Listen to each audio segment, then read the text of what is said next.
Karen के एक खास शो हेलो डॉक्टर में आज हमने बात की इंदौर के फिजियोथेरेपिस्ट डॉक्टर मोहित मंडल से।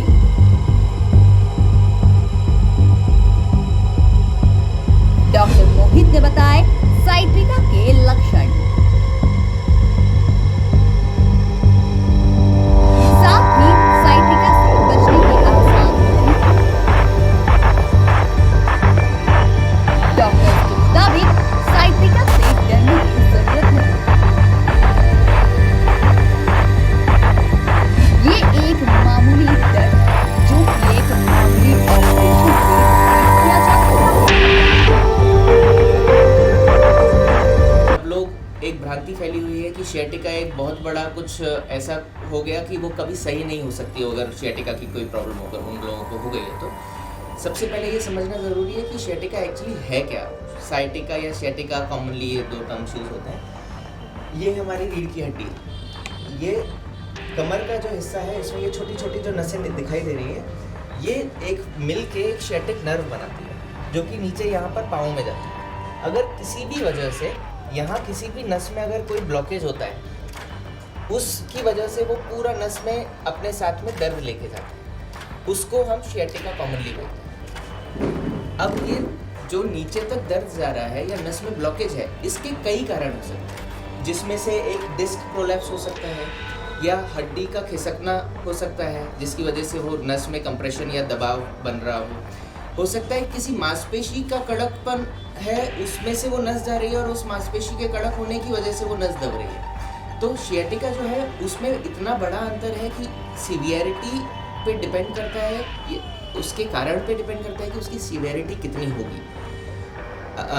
मतलब एक छोटी सी मांसपेशी भी सियाटिका का दर्द आपको क्रिएट करके दे सकती है और स्पाइन में कोई फ्रैक्चर या इस तरीके का कोई बड़ा एलिमेंट है, कोई इंजरी है, वो भी सियाटिका का दर्द दे सकती है। तो एक तरीके से सियाटिका जो है वो एक सिम्टम है। जैसे बुखार के कई कारण हो सकते हैं। वो थकान की वजह से या सर्द गर्म की वजह से भी हो सकता है और बुखार जो है वो कोरोना में भी आता है। अभी हम लोग 1 साल से ऑलरेडी देख रहे हैं उस चीज़ को। तो सीवियरिटी डिपेंड करती है कि उस चीज़ का रीज़न क्या है।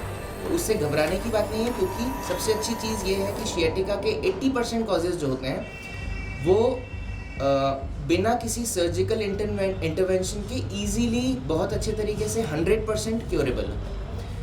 आपको एक सही डायरेक्शन की और एक सही फिजियोथेरेपिस्ट की या डॉक्टर की ज़रूरत होती है जो कि आपको उस पर्टिकुलर कॉज को निकाल के एक सही डायग्नोसिस बना के सही लाइन में आपको ट्रीटमेंट दे दे और इजीली आप अपने lifestyle modifications, dietary habits, exercises, walking से अपनी स्पाइन को हेल्दी रख सकते हैं और वापस से उस दर्द से हमेशा के लिए निजात पा सकते हैं।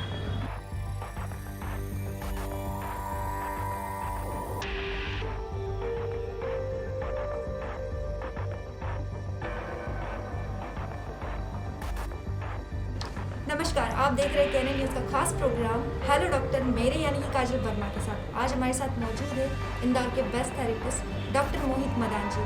डॉक्टर, आपका बहुत बहुत स्वागत है हमारे चैनल में। Thank you. सर, सबसे पहले तो मैं आपसे पूछना चाहूँगी कि ये जो कई बार ऐसा होता है कि हम जब सो के उठते हैं बहुत ही नॉर्मल बात है कि हमारे पेट में पेन होने लगता है, कई बार हमारे नेक पेन होने लगता है। इसका क्या रीज़न होता है, एग्जैक्ट रीज़न क्या है?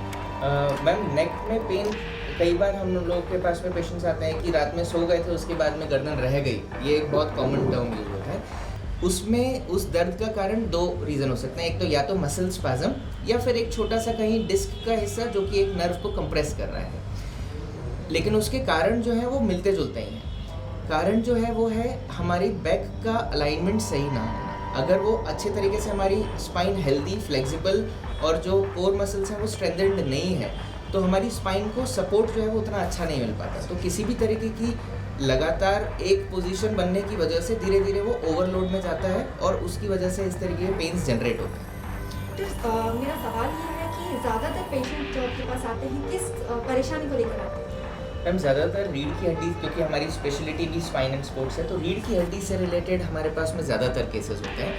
और रिसर्चेस भी ये बोलती हैं कि रीढ़ की हड्डी से संबंधित कुछ ना कुछ प्रॉब्लम जो है वो इंसान के जीवन में कभी ना कभी हमेशा नेक पेन या बैक पेन से रिलेटेड वो सफ़र करता ही करता है। तो मोस्टली हमारे पास में वही केसेस आते हैं और सियाटिका जो है उससे रिलेटेड काफ़ी सारे लोग बता के आते हैं, या तो खुद लेके आते हैं, या वो कंफ्यूज होते हैं कि क्या उनको शियाटिका या ऐसा कोई प्रॉब्लम है?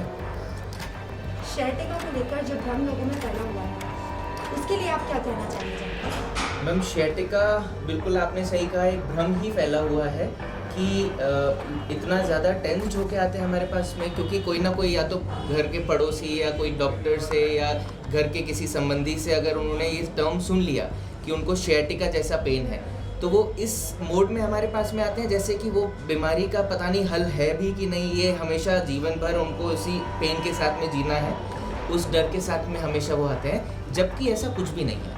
शियाटिका के जैसा हम लोग अब समझ सकते हैं कि शियाटिका के कारण इतने सारे हैं, और उसमें से अच्छी बात यह है कि 80% कारण जो हैं वो ऐसे हैं जो बिना किसी सर्जिकल इंटरवेंशन के इजीली बहुत अच्छे तरीके से 100% रिकवरेबल होते हैं। तो उसमें कोई भी किसी भी तरीके की घबराने की बात नहीं होती। सर्जरी के लिए कब ज़रूरत है वो समझना ज़रूरी है।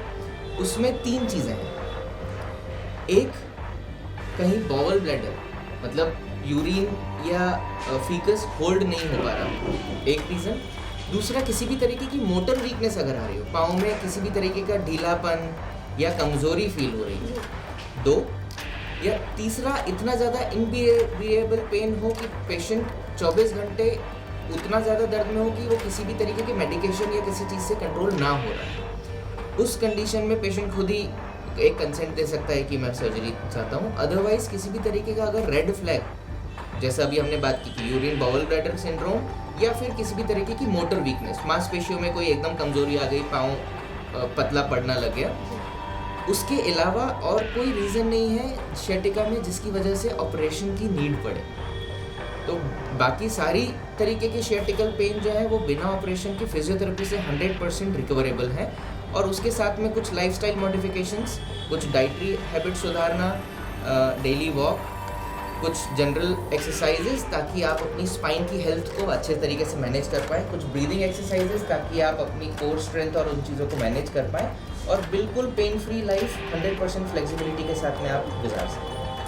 बहुत बहुत धन्यवाद सर। तो ये थे हमारे साथ डॉक्टर मोहित मदान जी। इसी तरह देखते रहिए KNN का खास प्रोग्राम हेलो डॉक्टर, मेरे यानी कि काजल वर्मा के साथ। अगले हफ्ते फिर मिलेंगे।